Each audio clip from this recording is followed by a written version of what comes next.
darlo. Y también se dice que la vida es como un libro, ¿no? Que tiene sus páginas. Y también que la vida es como una barca, ¿no? Que puede ir en contra del viento, ¿no? Y la vida realmente se vive con Cristo. El título ¿cuántos leyeron el título del sermón? ¿Cómo se llama? Nos tocó dar este mensaje. Decía un hermano: todo me gusta de la iglesia, todo lo gozo de la iglesia, menos ir a tocar puertas. Y hablábamos de las diferencias del discípulo y un miembro de la iglesia, ¿no?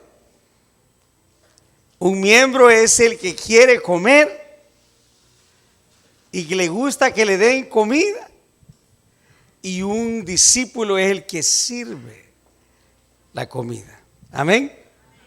Gracias.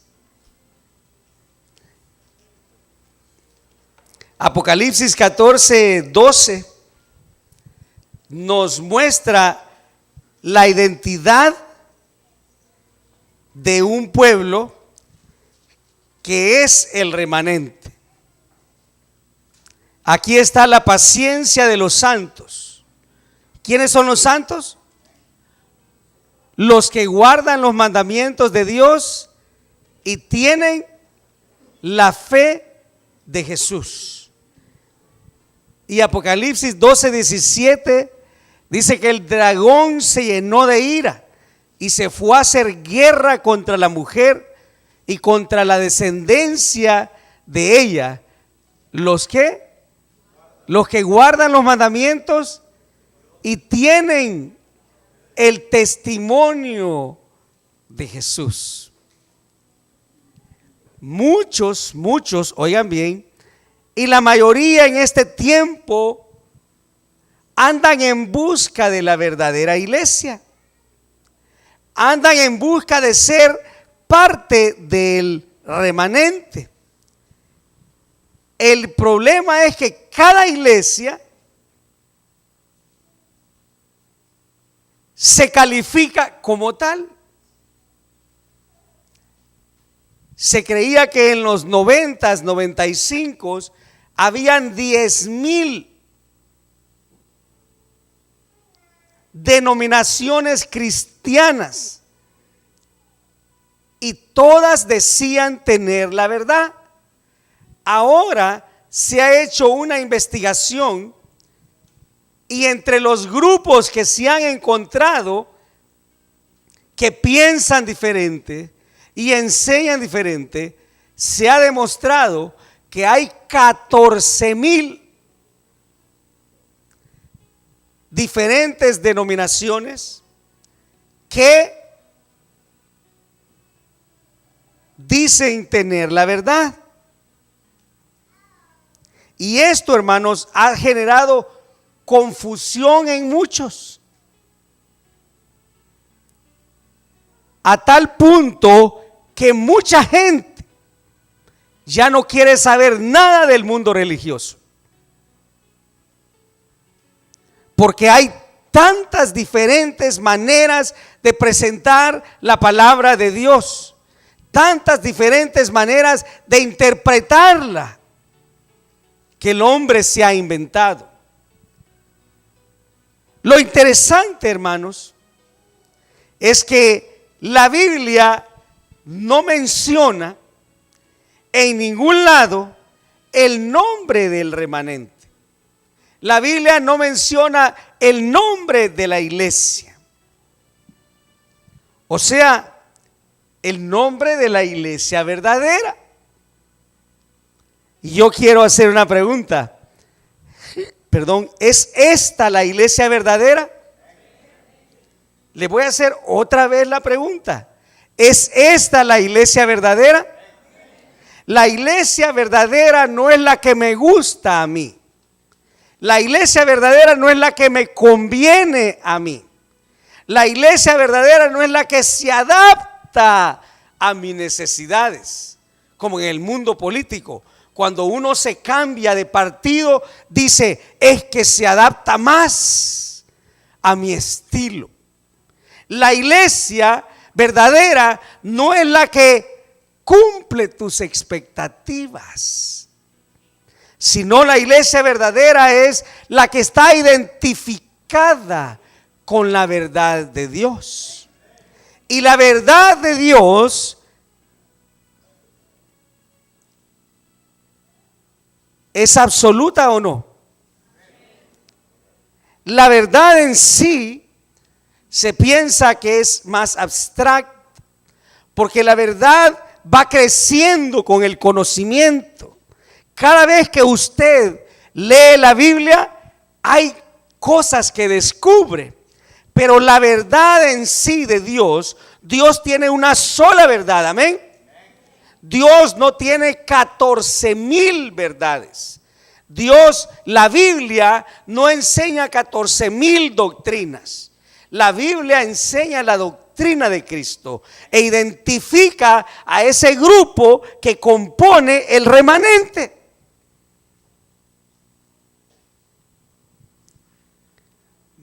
Hay una iglesia que dice que es la iglesia verdadera porque es la más antigua y la más grande.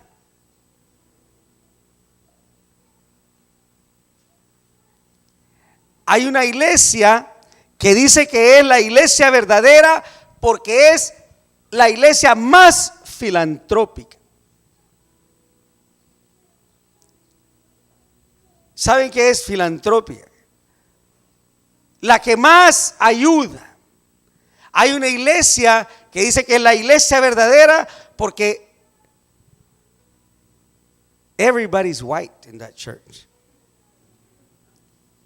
Hay una iglesia que se dice la iglesia verdadera porque trata de seguir a Cristo y sus verdades. Y esto se pone más interesante cuando la Biblia no da el nombre.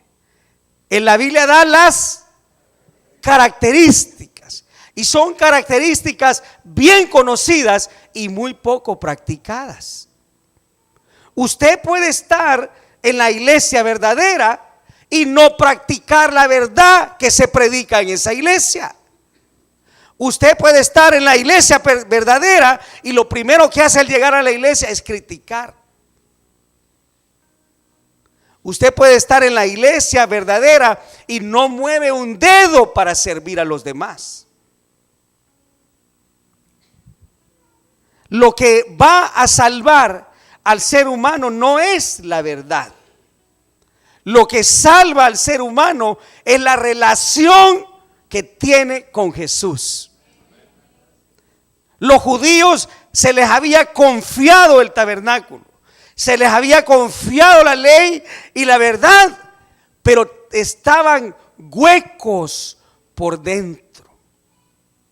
No tenían una solidez de relación con Dios. Y nosotros podemos ser partes de la iglesia verdadera, del remanente, pero si no tenemos esa relación con Cristo y nos llevamos bien con nuestros hermanos, eso no quiere decir que estemos practicando la identidad de la iglesia verdadera. A veces la gente no se da cuenta de que Dios ha levantado a un pueblo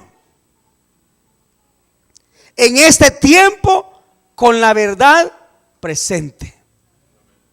Y a veces ese mismo pueblo no se da cuenta cuál es la verdad presente. Si yo le preguntara a usted cuál es la verdad presente, ¿qué me respondería?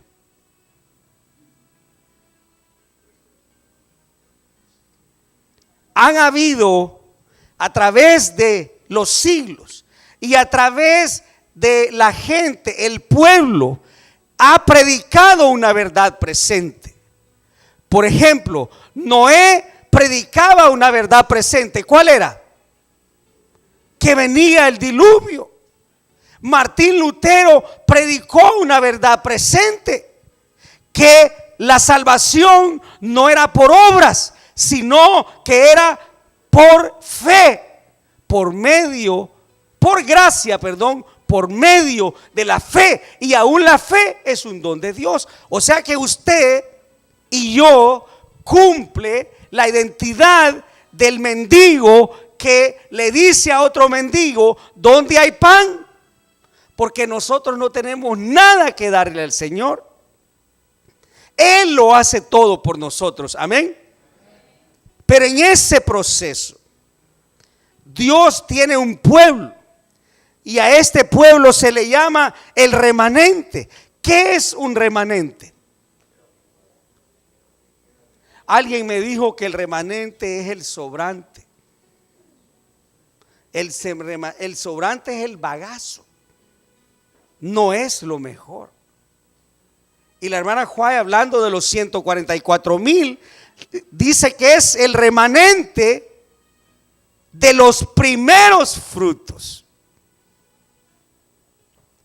Quiere decir, el remanente no es solo lo que queda, sino que tiene que ser lo mejor de lo que ha habido.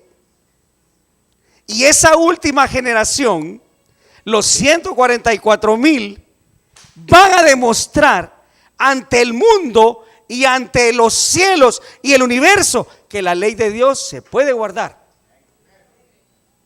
El diablo ha inventado de que la ley de Dios nadie la puede guardar. Y es cierto hasta cierto punto. El diablo tuerce las escrituras. ¿Se acuerdan que le dijo a Jesús: si me adoras, yo te voy a dar todo? Y porque el Señor dice: tírate ahí porque Él te va a salvar. El Señor no dice así. El Señor dice que aunque andes en valle de sombra y de muerte, pero nosotros, como uno que dijo que se iba a aventar a un barranco y que el Señor lo podía librar, allá lo fueron a traer hecho pedazos. Porque a veces le creemos al diablo y no le creemos a Dios. Pero así como Dios tiene un pueblo, una iglesia, un remanente, el diablo también hace lo mismo. Y hermanos, al fin del todo el conflicto, todo va a estar basado en una palabra: adoración. ¿Cuál es el mensaje del primer ángel? Temed a Dios y darle honra, y adorar a aquel que hizo los cielos y la tierra y las fuentes de las aguas. En cambio, el diablo nos invita a adorar a nuestros ídolos, a la bestia, a ese sistema que siempre se ha opuesto al Señor. Y Dios, miren cómo fue la historia.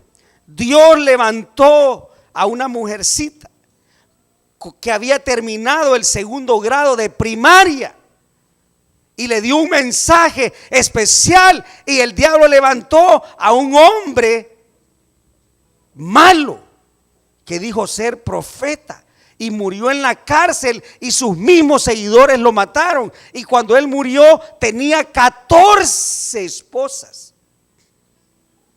Dios levanta a un profeta verdadero y el diablo levanta otro que jala masas. Al final, hermanos, nuestro deber es contrarrestar la mentira con la verdad. Pero nadie lo logra solo por estar discutiendo con otra persona acerca de quién tiene la verdad. Lo vamos a lograr cuando con nuestra vida demostramos que la verdad sí cambia la vida de un ser humano.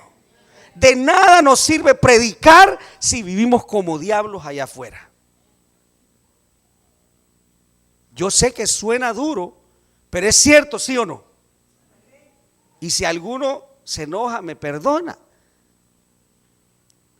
Al final del conflicto veremos que se trata de la adoración, y en todo esto de la adoración aparece el santo día del Señor como piedra de toque para perseguir a los hijos de Dios. Aparece el día especial, el día santo, el que tanto nos cuesta guardar y el que más queremos que se termine. Pero miren las características de la verdadera iglesia, del remanente, se encuentran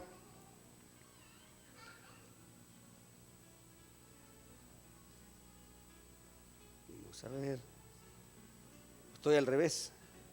Ahí está. Ustedes me perdonan, ¿no? Ok, las características de este grupo, de este remanente, aparece después de 1798. ¿Quiénes saben qué pasó en 1798? La herida de muerte de la bestia. El Papa es llevado preso a Francia, es aprehendido por el general Berthier, comandado por el Napoleón Bonaparte, y es llevado. Y en ese tiempo, cuando caía la cabeza, caía el reino, y el Papa es llevado ahí y se termina la hegemonía papal. Y hermanos, miren cómo es el diablo. Él primero nos presenta la tentación bien bonita. Cuando ya nos ve revolcados en ella, se burla de nosotros. Por eso no caigamos en la tentación. El país de Francia era representado por el reino del sur, y el Vaticano era representado por el rey del norte. El reino del sur le dio su poder al reino del norte y él mismo lo traicionó. Los mismos jesuitas hicieron que Napoleón Bonaparte fuera hasta allá y se llevara preso al Papa. ¿Por qué? Porque ese Papa estaba en desacuerdo y no quería permitir el resurgimiento de los jesuitas, y ellos tuvieron que hacer eso. O sea que hicieron la obra del diablo anunciada por Dios, porque Dios lo sabe todo. Amén. No tengan duda de eso. Este pueblo tenía que resurgir después de que este evento mundial ocurriera. Y dice que se fue al desierto. ¿A cuál desierto? A una tierra inhabitada, a un lugar que le dio donde vivir a ese pueblo. La otra característica, que es perseguido por el diablo. Hermanos, el diablo está contento con los que andan allá afuera perdidos. El diablo está enojado con usted y conmigo, que estamos aquí estudiando la palabra de Dios. Pero es cierto, él es más poderoso que nosotros, pero hay uno más poderoso que él. Amén. Y la otra característica es que este pueblo guarda los mandamientos de Dios, mientras las 14,000 denominaciones predican en contra del sábado. Este pueblo ha levantado portillos que ya se habían caído, los ha regenerado, ha vuelto a la Biblia. tienen fe en el testimonio de Jesucristo. Hemos sido bendecidos con la luz de la palabra de Dios. Y no solo eso, con una guía especial que otros por envidia la critican.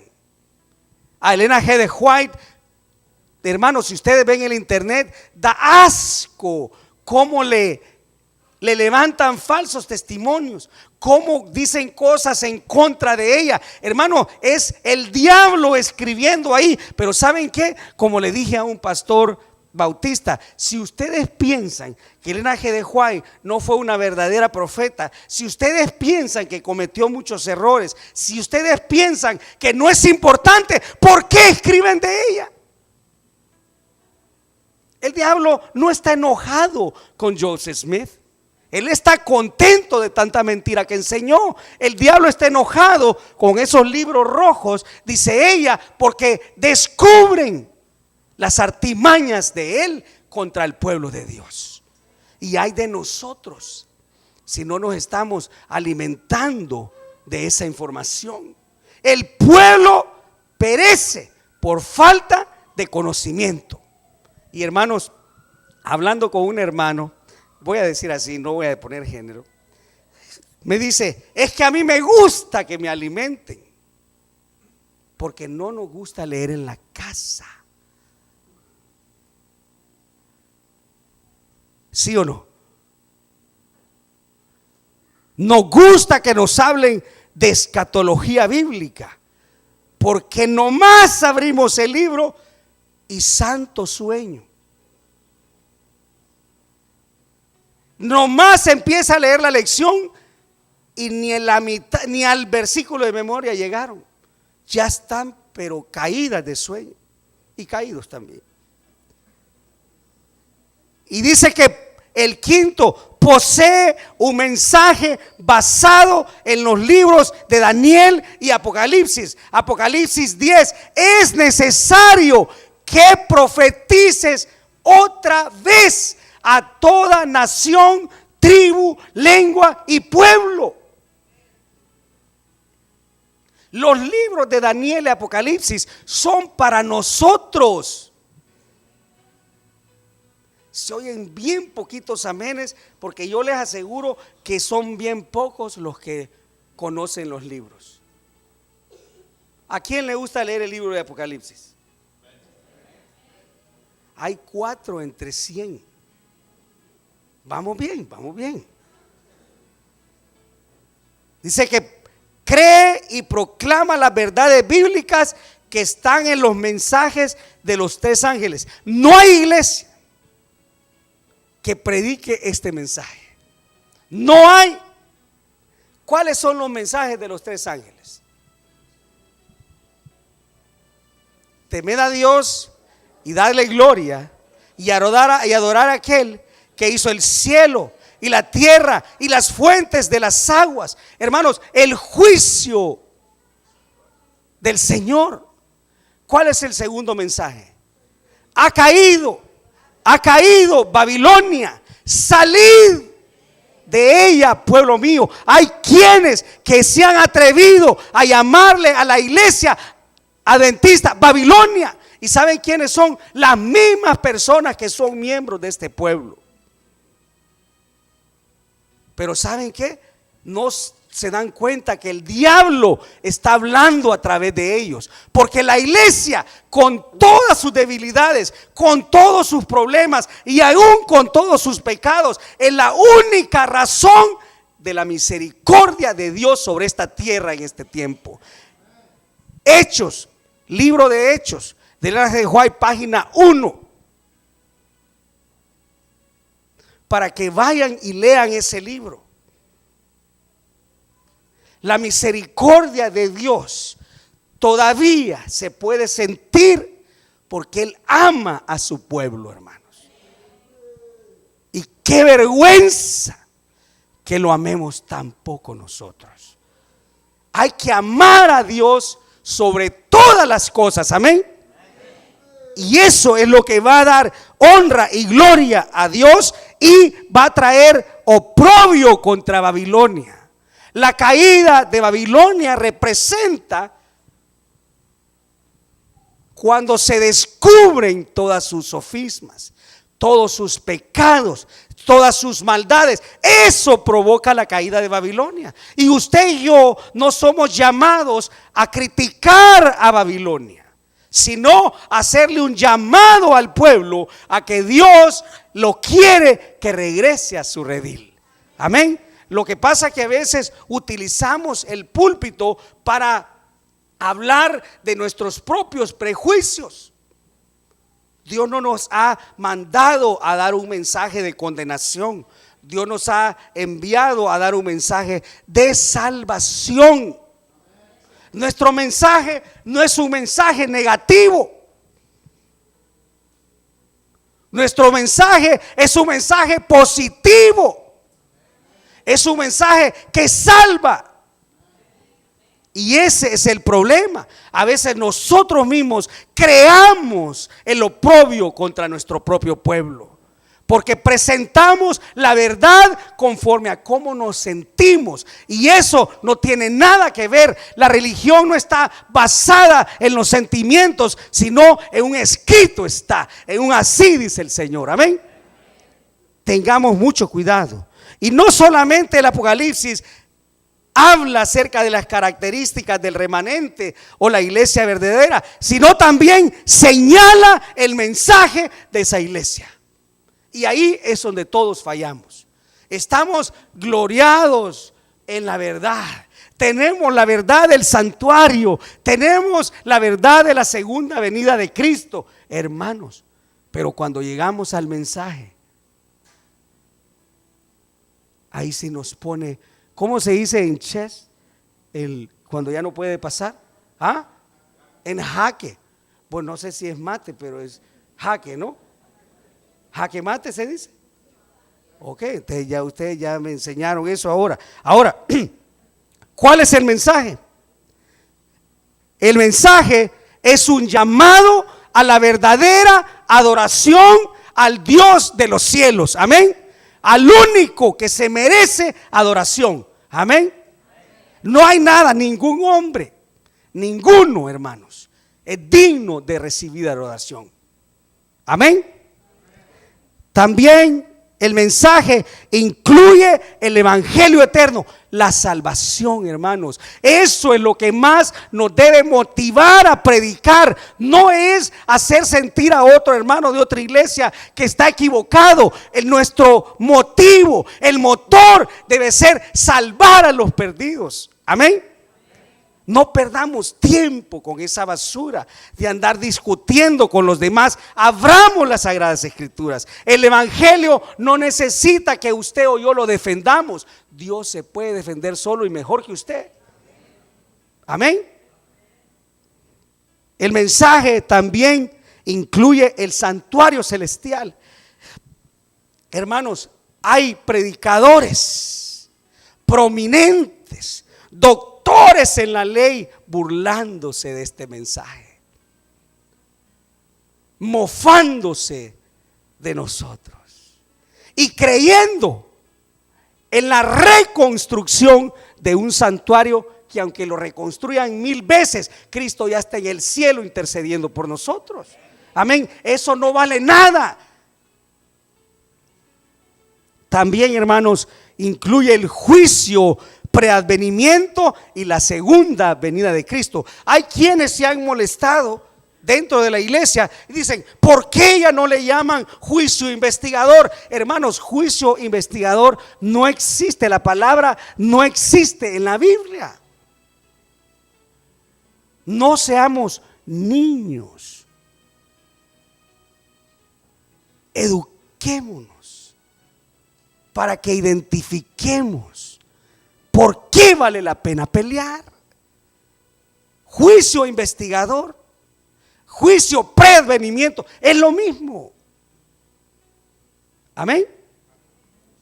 Dijeron poquitos amenes porque quizás ni me entienden de lo que les estoy diciendo, pero yo espero que sí.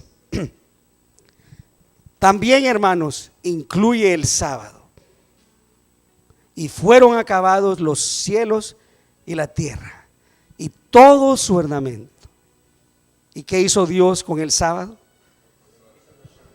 Reposó de todo lo que había hecho y creado. Amén. Lo bendijo y lo santificó. Y hay iglesias enteras burlándose de nosotros los sabatistas.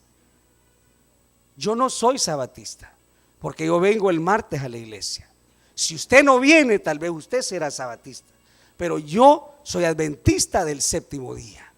Y vengo el martes a la iglesia cuando se ora por los enfermos, cuando se pide por los problemas y cuando se agradece a Dios por lo bueno que es con nosotros.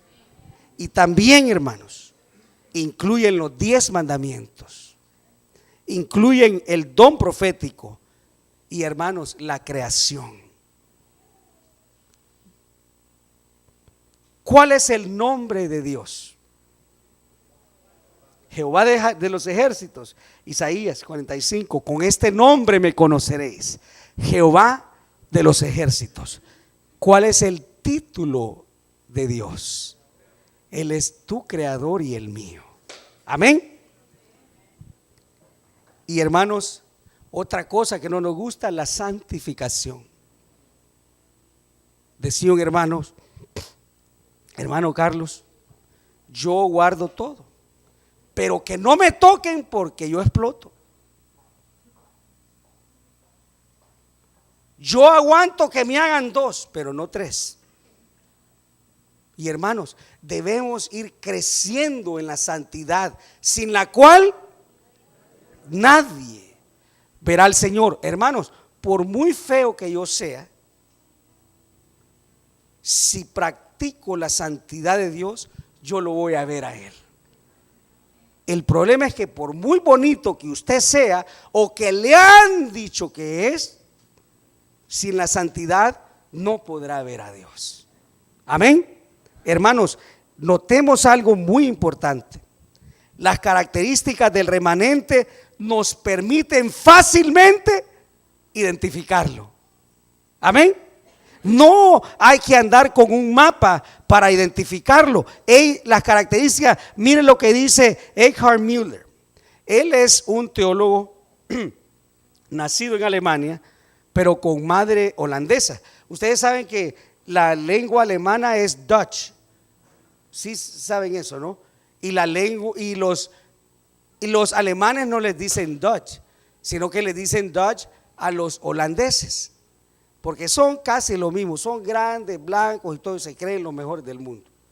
Pero miren, hermanos, Eckhard Müller indica que las características, oigan bien, bíblicas no nos permite extender al remanente a diversas denominaciones cristianas.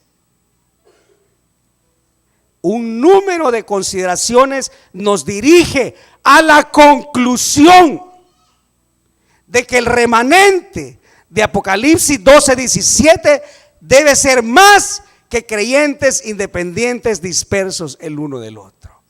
O sea que si usted busca, va a identificar a la verdadera iglesia, si usted lo busca de todo corazón. Amén. Esta identificación que se hace del remanente, hermanos, nos permite comprender la importancia del conocimiento bíblico. Si usted no estudia, usted no va a poder identificar al remanente. Amén. Por otra parte, no podemos decir que somos verdaderos miembros de la iglesia remanente si no conocemos y practicamos la verdad. Nos sentimos orgullosos de ser adventistas, pero nos debería dar más orgullo obedecer los mandamientos de Dios. Amén. Dios es espíritu, y los que le adoran en espíritu y en verdad es necesario que le adoren. Decía un pastor pentecostés que me hallé en un banco, ¿no? Yo siempre llevo ahí algo para leer, o llevaba, y me dice, mire, ya nos habíamos encontrado ahí, y me decía, algún día vamos a hablar del sábado. Está bien, le decía yo.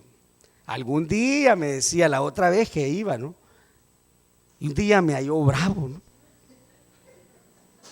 Y me dice, algún día vamos a hablar, hablemos hoy, le dije. No, es que hoy no vengo preparado, me dijo. ¿Sabe que los admiro? Me dijo. Ustedes tienen la verdad y nosotros tenemos el Espíritu Santo. ¿Sabe? Le dije yo, no hay voz del diablo más grande que la que usted acaba de expresar. El Espíritu nos llevará a toda la verdad. Así que no perdamos tiempo con esas cosas. Hermanos, lo bueno es que la verdad como conocimiento se encuentra en la Biblia. De esta manera, la Escritura es el único fundamento para la verdadera adoración. Hermanos, y en esto ojalá que el ministerio de la mujer no me vaya a tirar una piedrita. Por aquí está la hermana directora, ¿no? Pero quiero decirles una cosa, yo no estoy en contra del ministerio de damas, es más, lo apoyo. Y no lo apoyo solo de palabra, sino que la hermana es testiga que hemos apoyado sus actividades. Hermanos, pero ¿saben cuál era la diferencia entre la verdadera adoración y la falsa adoración en los tiempos bíblicos? Que Satanás, a través de Baal es el rey Sol, el rey más grande que existe para ellos. Él nunca utilizó a sacerdotes, él utilizaba sacerdotisas. Y Dios nunca utilizó en su culto sacerdotisas, él utilizó siempre sacerdotes. Y dicen muchas personas, es que en ese tiempo eran machistas. Y le pregunto yo, ¿Dios era machista? Nada puede estar más lejos de la verdad que eso. Y hermanos, el ministerio de la mujer ayuda en su ministerio, pero no estamos hablando de la dirigencia del culto a Dios. Nosotros nos tenemos que mantener en una línea recta con las Escrituras. Amén. Y si caminamos rectamente con las Escrituras, vamos a llegar a puerto seguro. Amén. Pero cuando nos empezamos a desviar es cuando nosotros fallamos.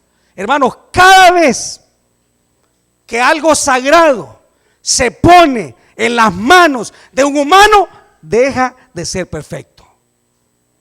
Porque nosotros nos equivocamos. Pero si seguimos la conducción de este libro, hermanos, no tenemos nada que temer, porque iremos a puerto seguro.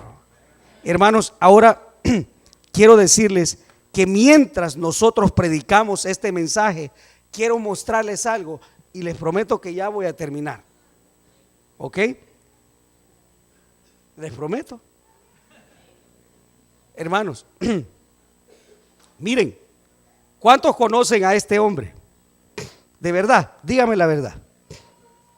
¿Cuántos lo conocen? Se llama Ulf Ekman.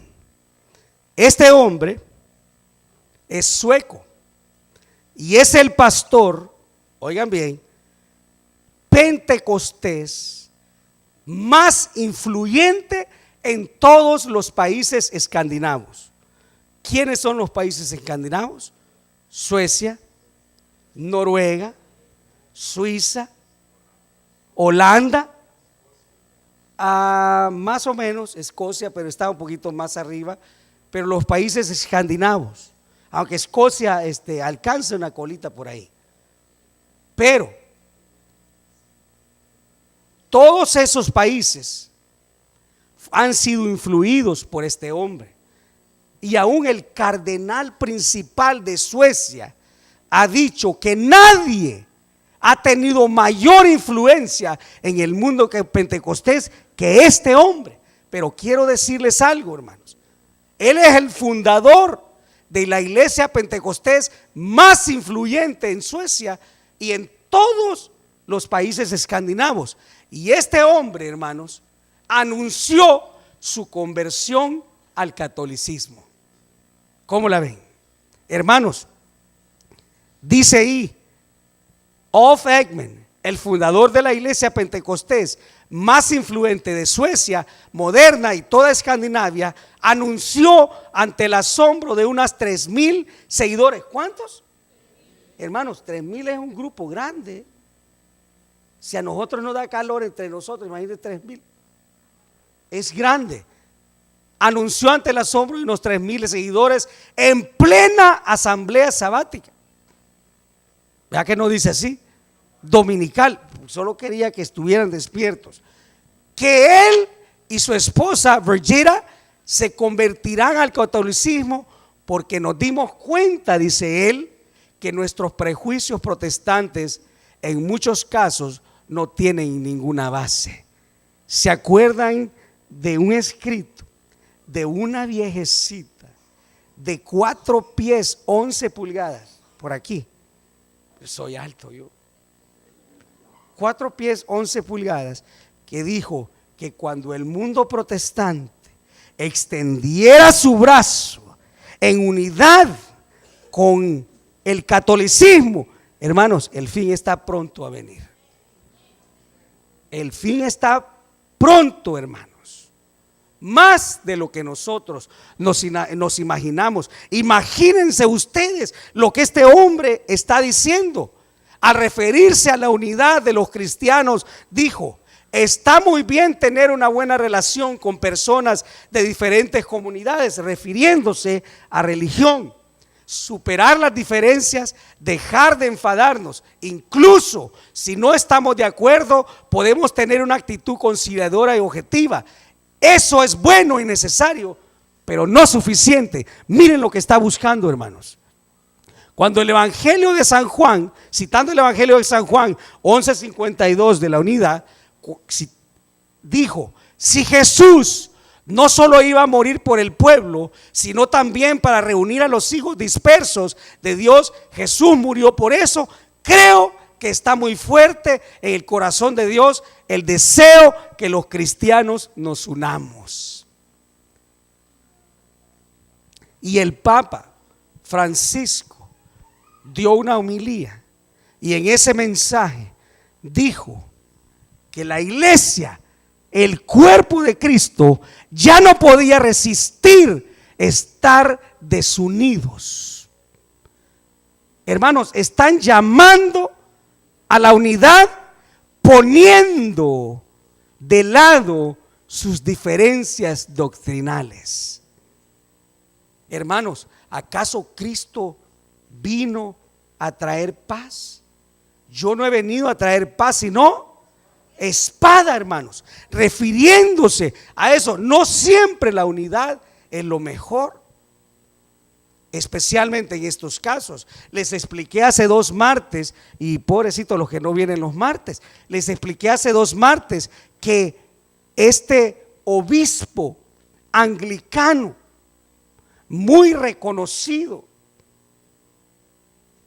dijo que la protesta había terminado, que ahora teníamos que estar unidos y que había solo un punto de la justificación por gracia, por fe, que había desunido a la iglesia y que era momento de que todas las iglesias se unieran, y que la iglesia anglicana había determinado que era tiempo de unirse. Y hermanos, ahí es el diablo hablando, porque cuando Martín Lutero colgó su tesis en Wittenberg, no se estaba refiriendo a un punto doctrinal, estaba refiriéndose a 99 doctrinas falsas que la iglesia popular enseñaba, hermanos. Yo sé que a veces no nos gusta escuchar esto y nos duerme, pero es necesario, hermanos, que conozcamos los tiempos en los cuales están viviendo. Dice El conflicto inminente. ¿Cuántos han leído ese libro? ¿Cuántos han leído El conflicto de los siglos? Es el mismo. Dice, por eso les pregunté, porque yo sabía que iban a decir que no. Dice así: los defensores del papado declaran que la iglesia ha sido calumniada y el mundo se inclina a creerlo. Hermanos, ¿cuándo lo dijo eso ella? Cerca de 1880. ¿Cuántos años han pasado? Más de 134 años. Una viejecita de segundo grado de primaria. Muchos sostienen que es injusto. Miren lo que dijo aquí él, que habían juzgado mal a la iglesia madre. Imagínense, hermanos, muchos sostienen que es injusto juzgar a la iglesia de nuestros días por las abominaciones y los absurdos que la caracterizaron cuando dominaba en los siglos de ignorancia y de tinieblas. Tratan de excusar sus horribles crueldades como si fueran resultado de la barbarie de la época y arguyen que las influencias de la civilización moderna han modificado los sentimientos de ella. Hermanos, cuando en la encíclica papal, les expliqué en ese día que prediqué, la encíclica papal es el documento de más poder de la Iglesia Católica. Y dice el Papa que era necesario que el mundo cristiano se uniera en la santidad del domingo. Conflicto de los siglos, página 60, párrafo 1. La palabra de Dios nos enseña que estas escenas han de repetirse cuando los católicos romanos se unan para exaltar el domingo. Hermanos, cuán cerca está tu salvación. No tengamos miedo de la persecución. Estemos contentos de que Cristo viene pronto. Amén. Como les digo, hay gente que sufre con las profecías. Hay gente que le da miedo. Y hay gente que se burla de las profecías. Oh, esos son alarmistas. Pero nosotros no somos alarmistas. Es la palabra de Dios hablándonos. Amén. Y el último dice: los de los Estados Unidos serán los primeros en tender las manos a través de un doble abismo al espiritismo y al poder romano. Y bajo la influencia de esta triple alianza, ese país marchará en las huellas de Roma, pisoteando los derechos de conciencia. Hermanos, cuán cerca estamos del fin. Estamos cerca y el remanente está durmiendo. ¿Cuántos están dormidos?